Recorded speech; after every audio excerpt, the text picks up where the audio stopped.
channel. As you know, I'm Honey Lala, and today I have two looks with one palette. That is the Afrique palette by Juvia's Place.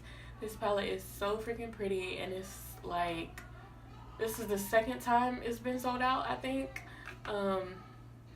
This is it. This side was inspired by Makeup by Tiffany J. It's like a color block thing she did. And this one, I don't know, it's more of like, if you don't really like to play with color, I did this one. So before we get started, make sure you subscribe. We love to see you come back and be a part of the Honey Hive. At the end, if you like it, definitely give it a thumbs up. Without further ado, let's get right into the video.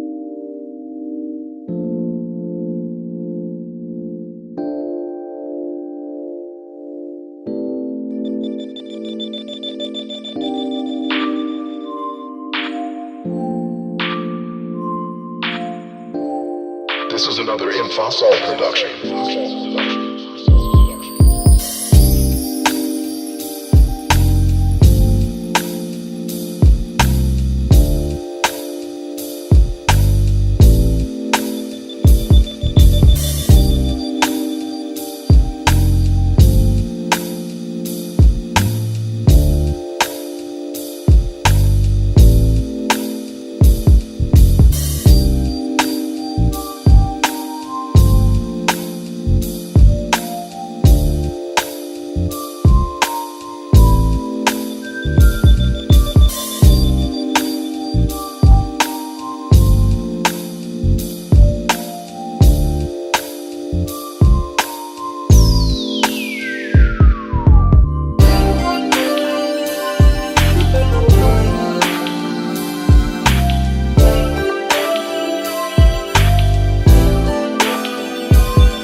beautiful.